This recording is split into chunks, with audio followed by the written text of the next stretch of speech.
everyone, welcome back. In this video, I'll show you how to fix the Claude login not working issue. First, make sure that you are entering the correct email and password. Check that the caps lock is turned off. If you forgot your password, use the reset password option. Then, check your internet connection. A weak or unstable connection can prevent login.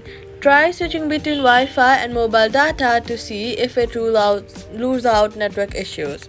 Next, you can also clear the apps cache by going to Settings, Apps, Cloud Storage, and Clear Cache. This is available in Android too.